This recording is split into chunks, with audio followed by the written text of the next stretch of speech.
Yo, assalamualaikum warahmatullahi wabarakatuh. Selamat malam ya buat teman-teman semuanya, khususnya yang sudah ada di YouTube Solusi Hutang MB. Ini menarik banget ya.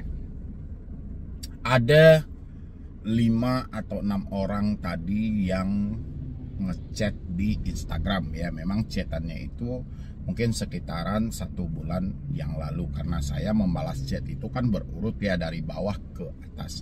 Yang mana dia mendapati bahwasannya dia dilaporkan ke pihak kepolisian ya dari debt collector pinjol ini, katanya gara-gara dia mengganti nomor, menghapus WhatsApp ya. Gara-gara dia mengganti nomor, menghapus WhatsApp dan mengabaikan pesan-pesan dari debt collector pinjol, otomatis dia ketakutan ya kan. Dan dia katanya juga dia telah melakukan perpanjangan saat itu. Dia melakukan perpanjangan itu bervariasi.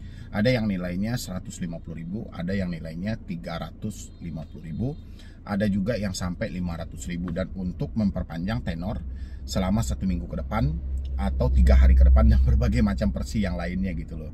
Dan saya pertanyakan dulu, teman-teman yang galbay mengalami hal yang sama nggak sih? Anda pernah diancam juga gara-gara mengganti nomor? Anda akan dilaporkan ke pihak kepolisian dan diproses ke jalur hukum. Kalau ada, isi di kolom komentar dari pinjol mana ya. Oke. Untuk Anda yang galbay, untuk Anda yang telat bayar ya, atau memang tidak mampu bayar sama sekali, mungkin selama kedepannya mungkin Anda tidak akan melakukan pembayaran lagi, mengingat sudah tidak mampu lagi, sudah tidak sanggup lagi, otomatis Anda akan galbay pinjol, gagal bayar gitu ya. Habis itu Anda ditekan oleh debt collector, Anda akan dilaporkan ke pihak berwajib, Anda akan diproses ke jalur hukum gara-gara Anda mengganti nomor, menghapus WhatsApp, mengganti email ya. Asal teman-teman tahu semuanya, saya berulang kali menyampaikan di video, telepon, WhatsApp, email, ini adalah 3 kekuatan dari debt collector pinjol. Karena debt collector tidak mau kehilangan 3 kekuatan mereka ini. Kalau seandainya ya Anda mengganti nomor, debt collector tidak bisa lagi mencaci maki. Anda menghapus WhatsApp, debt collector tidak bisa lagi mengirimkan ancaman-ancaman melalui pesan. Anda mengganti email, debt collector tidak bisa lagi mengirimi Anda surat-surat somasi, surat-surat peringatan. Ini seakan-akan luntur kekuatan mereka. Dan debt collector tidak terima dengan hal ini karena dia butuh pelaporan setiap hari. Apabila dia diberikan pekerjaan oleh perusahaan mereka, nanti dia harus membuat laporan bagaimana peninjauan dari pekerjaan mereka tadi. Untuk menghubungi ini udah, menghubungi ini udah, menghubungi ini udah. Ketika Anda mengganti nomor, mereka tidak bisa membuat laporan ke perusahaan mereka. Sehingga mereka sangat kesal dan sangat marah ketika hal ini terjadi. Ya, dan habis itu buat teman-teman semuanya, kenapa saya dorong Anda untuk mengganti nomor, mulai dari telepon, menghapus WhatsApp dan email. Ini menjadi petaka besar dalam hidup Anda. Ya, itu makanya saya mintalah Anda, orang yang sudah menyatakan tidak mampu bayar pinjol, step awal yang harus dilakukan, putus 3 kekuatan ini. Mulai dari telepon, mulai dari WhatsApp sampai dengan email. Ini harus diputus total. Kenapa? Kalau ini dibiarkan, ini akan menjadi bumerang dan akan menjadi petaka dalam hidup Anda. Yang muncul adalah, kok bisa seperti itu Bang? Asal teman-teman tahu, selama ini Anda diancam, ditakut-takuti, dicaci maki melalui telepon atau secara langsung. Coba tanya dulu ke diri Anda. Ya, Anda dicaci maki, dibinatang-binatangin selama ini gitu loh, melalui telepon atau langsung. Ya, isi di kolom komentar. Habis itu Anda mau diproses ke jalur hukum, katanya mereka mau datang bersama RT atau RW, atau data Anda mau dimasukkan ke slik OJK, atau Anda diminta untuk menyediakan materi 10.000, itu melalui WhatsApp atau langsung debt collector itu mengucapkan. Ya, isi aja di kolom komentar. Habis itu Anda dikirimin surat-surat somasi, nuasa hukum-hukum perdata atas nama lawyer ini, atas nama lawyer ini, ya kan?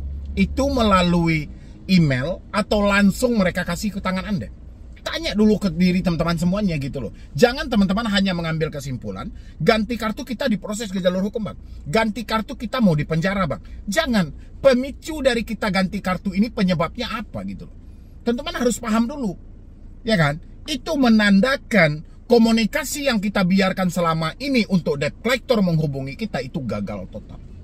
Ya, Telepon yang seharusnya mereka mengkonfirmasi kepada kita, menanyakan kenapa tidak melakukan pembayaran, itu malah tidak dipergunakan dengan semestinya seperti itu.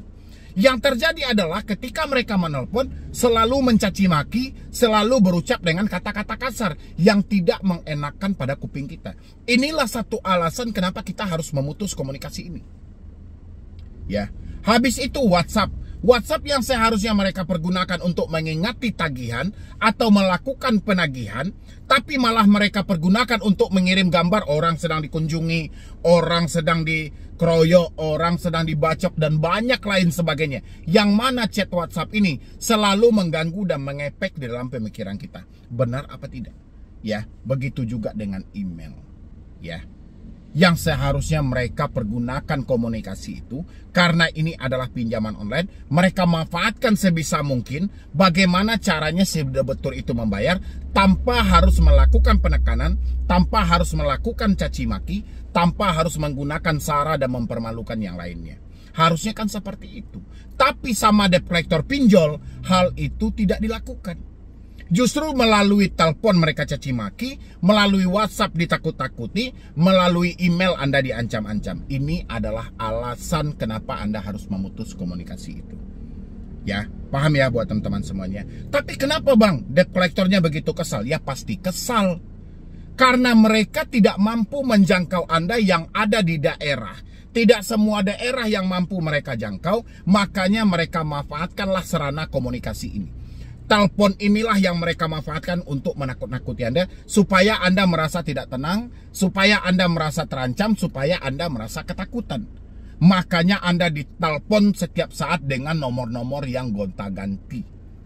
Ya, biar apa? Biar Anda kepanikan. Kalau sudah kepanikan, apa yang terjadi? Anda tidak ada uang, tapi Anda bikin hutang baru. Ya, ini tujuan mereka.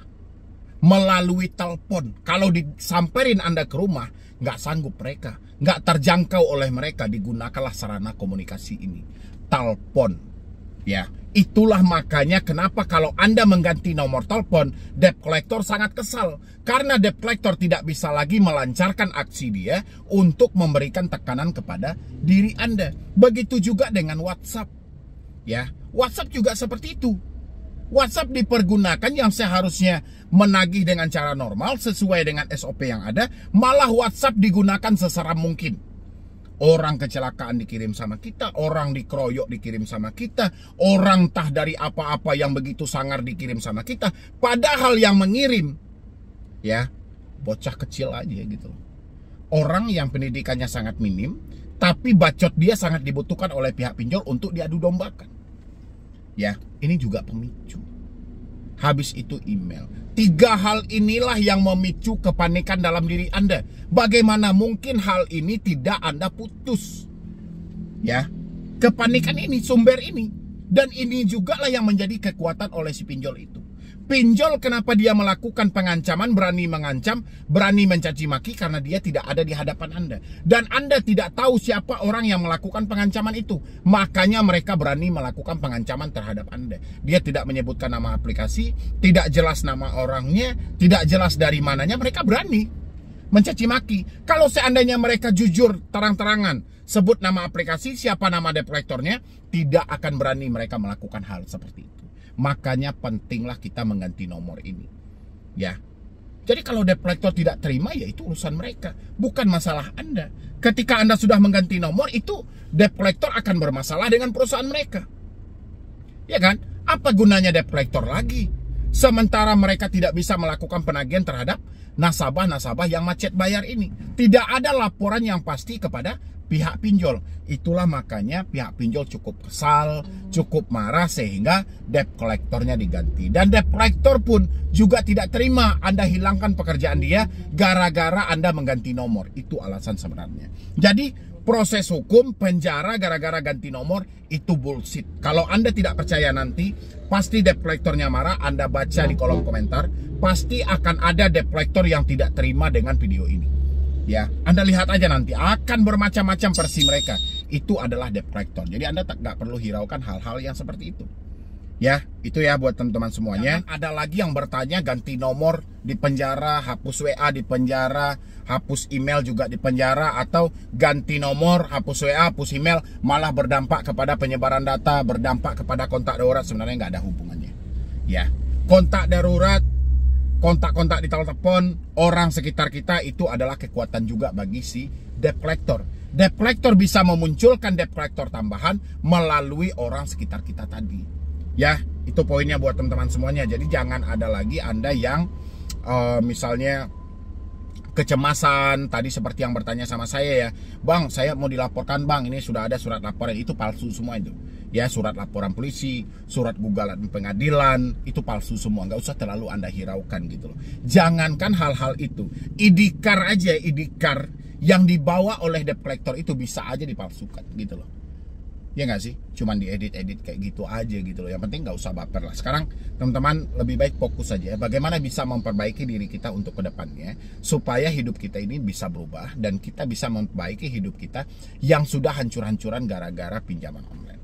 Ya, mungkin dari saya cuman itu aja. Mudah-mudahan ini bisa membantu, bisa membebaskan juga pemikiran teman-teman dari tekanan-tekanan yang dilakukan oleh debt collector, dan paling tidak ini bisa sedikit memicu kembali semangat Anda yang telah hancur-hancur. Yang penting Anda tetap harus melakukan putus semua komunikasi yang terhubung kalau Anda mau bebas dari pinjol. Ya, jadi sekian dulu dari saya, Medi Broni. Wassalam. Kali ini menarik banget ya, yang mau kita bahas adalah tentang Galbay, EasyCash, dan Uatas. Dua pinjol legal ya. Yang satu adalah pinjol, yang mana pinjol ini cukup banyak di-download. Bahkan EasyCash menjadi pendownload paling terbanyak ada di Indonesia untuk aplikasinya, mencapai 200 sekian juta kali download. Ya, kalau untuk Bantu Saku itu adalah pinjol legal, terverifikasi, terdaftar di OJK.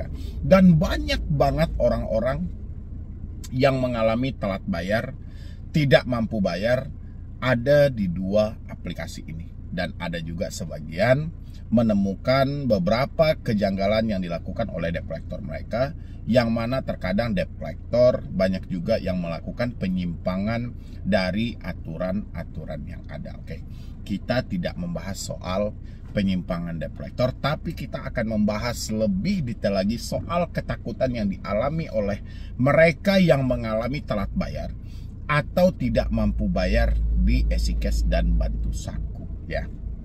Ini buat Anda, tolong Anda kenali dulu ya. Kalau Anda tidak mengenali hal ini sulit untuk Anda mencari jalan untuk mengedukasi diri Anda sendiri. Yang pertama yang harus Anda temukan adalah hari ini Anda menyatakan telat bayar, tidak mampu bayar, tidak sanggup bayar di dua aplikasi ini, EasyCash dan untuk yang Galbay di EasyCash ya. Tak jarang pertanyaannya adalah apakah DC datang ke rumah? Ya kan? Itu pertanyaan yang Anda munculkan. Hari ini pertanyaan saya adalah, apa penyebab dari Anda tidak mampu telat bayar, tidak mampu bayar, atau tidak sanggup bayar tentang aplikasi ini? Ya, coba Anda cari tahu dulu dalam diri Anda. Apakah pemicunya Anda ada uang tapi Anda sengaja tidak bayar, atau Anda menginginkan untuk melakukan pembayaran tapi benar-benar tidak ada uang? Itu Anda yang paling tahu. Saya selalu menyampaikan seperti ini. Antara tidak mampu dan tidak mau, itu harus dibedakan dulu. Kalau kita tidak bisa membedakan hal ini, kita akan dihantui oleh rasa takut setiap hari. Ya, kalau tidak mampu ini, kita sudah mati-matian berusaha. Ya, bahkan kita sudah lirik tetangga, saudara, dan kita sudah berusaha dengan sebisa mungkin. Tapi apa boleh buat? Memang faktanya duit itu tidak ada dan tidak membuahkan hasil sama sekali. Atau tidak mau bayar misalnya. Kalau tidak mau, itu beda hal lagi. Ya, Anda ada uang, Anda sanggup untuk membayar, tapi Anda malas untuk melakukan pembayaran, mungkin ada faktor-faktor lain memicu dalam hal itu. Contoh, ucapan debt collector, atau debt collector sudah lebih dahulu mencaci maki misalnya. Ini dua hal juga yang berbeda gitu loh. Antara tidak mampu dan tidak mau, itu teman-temanlah yang harus mencari jawaban sendiri, dan Andalah yang paling tahu sebenarnya. Kita balik ke pertanyaan yang selalu disampaikan orang-orang tentang Galbay EasyCash ya. Bahkan EasyCash ini limitnya juga nggak tanggung-tanggung. Banyak orang yang mendapatkan limit besar, dan tak jarang juga gara-gara pemicunya dari limit yang tinggi ini, orang-orang selalu berpikir apakah dia akan dikunjungi oleh debt collector. Ya, sebenarnya soal debt collector datang atau tidak datangnya dari EasyCash ini itu bukan berdasarkan dari nominal hutang Anda. Ya, yang pertama yang dilihat itu adalah pertama perintah langsung dari perusahaan mereka. Ya, memerintahkan untuk debt collector mereka berkunjung atau menjemput tagihan kepada nama ini. Itu perintah dari perusahaan. Debt collector ini bekerja di bawah naungan perusahaan pinjol itu, ya kan? Atau di bawah naungan perusahaan pihak ketiga yang bekerja sama langsung dari si pinjol ini. Jadi mereka turun ke lapangan itu, terkadang kan Anda salah asumsi tuh, oh hutang 100.000 itu nggak akan dikunjungi, hutang 1 juta nggak akan dikunjungi, hutang yang dikunjungi itu 5 juta, 10 juta, itu nggak ada, nggak bisa kita patokin seperti itu. Anda didatangi atau tidak oleh debt collector sebenarnya tergantung dari perintah perusahaannya.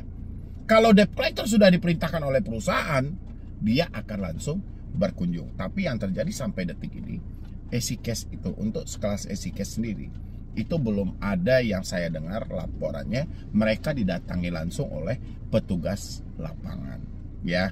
Jadi sampai detik ini itu Anda nggak usah terlalu khawatir. Tapi terlepas dari hal itu, bukan berarti kita dengan sengaja mengambil itu sebanyak-banyaknya karena ini tidak ada DC lapangan dan segala macam, atau ini malah memunculkan pertanyaan baru buat teman-teman, bagaimana dengan aplikasi ini, bagaimana dengan aplikasi ini. Bukan seperti itu ya. Jadi mau dia ada kunjungan DC lapangan mau tidak, problem kita bukan di sana sebenarnya. Problem kita tadi ya seperti tadi, tidak mampu dan tidak mau. Kalau kita bilangin sudah tidak mampu, berarti kita sudah berusaha sebisa mungkin, uangnya tidak ada, mau tidak mau risiko apapun itu kita harus tampung ya. Dan yang perlu Anda ingat juga, ketika Anda telat bayar ini Anda masih dikategorikan manusia loh ya. Anda masih dikategorikan orang juga gitu loh. Jangan sampai ketika Anda telat bayar di salah satu aplikasi yang tadi itu, tiba-tiba Anda dicaci maki, Anda dihina-hina, itu jangan mau gitu loh. Kita ini juga manusia dan kita juga pantas untuk dihargai. Jangan karena hutang tidak seberapa tapi harga diri kita benar-benar hancur. Dan apa yang harus kita lakukan ketika ada debt collector yang mengucapkan hal-hal yang menyimpang dari aturan yang berlaku, tolong catat nama aplikasinya, mau itu EasyCash, mau itu Uatas, dan itu harus Anda simpan buktinya. Mengingat ada aturan OJK itu, dilarang menagih mempermalukan, dilarang menagih dengan cara intimidasi, dilarang menagih dengan sifatnya mengganggu, kekerasan fisik maupun verbal. Itu tidak boleh ya. Habis itu kalau misalnya mereka menyebarkan data ini juga tidak boleh. Habis itu mereka menghubungi di luar dari kontak darurat atau menagih langsung kepada kontak darurat, itu tidak boleh. Dan inilah yang perlu kita cari bukti-bukti yang tadi. Ketika kita menyatakan tidak mampu atas dasar benar-benar uang kita tidak ada, tapi kita dicaci maki, kita dipermalukan, itu Anda harus simpan bukti-bukti yang ada, dan bukti itulah yang Anda jadikan pelaporan kepada OJK, dan hentikanlah pembayaran seumur hidup Anda ya. Jadi stop lagi Anda bertanya, bang, EasyCash ada DC lapangan nggak? EasyCash ada kunjungan ke rumah nggak? PR kita bukan ke sana.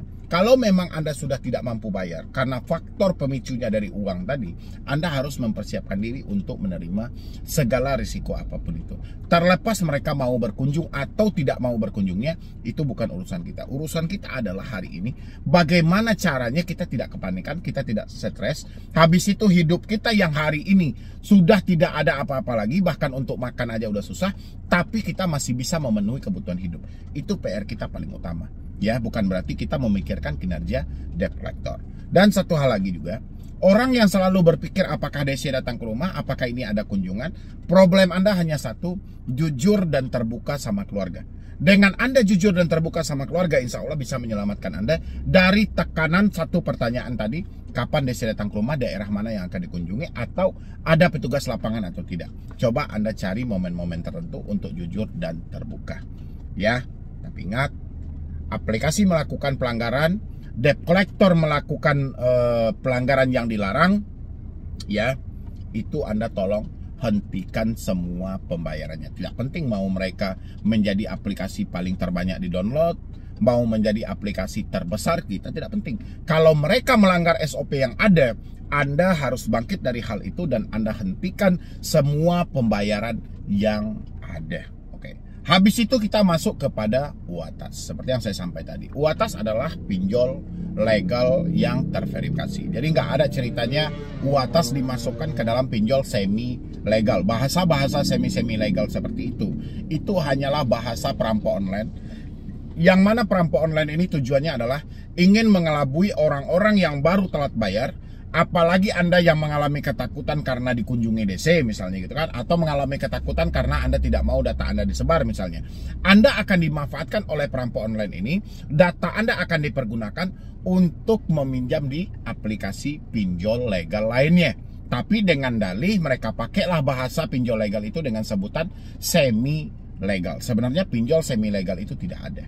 Ya, apalagi UATAS dibilang semi legal, bantu saku semi legal, pinjam duit ini segala. Nggak ada. Pinjol itu semuanya legal. Pinjol itu cuma ada 2 kategori, ilegal 1, legal 1. Jadi bahasa semi ini itu hanya dipakai oleh perampok online yang mana dia berupaya untuk mengelabui nasabah mereka, calon korban mereka, bukan nasabah mereka, calon korban mereka ini, supaya calon korban mereka ini tertarik untuk menyerahkan data mereka untuk meminjam kembali di pinjol.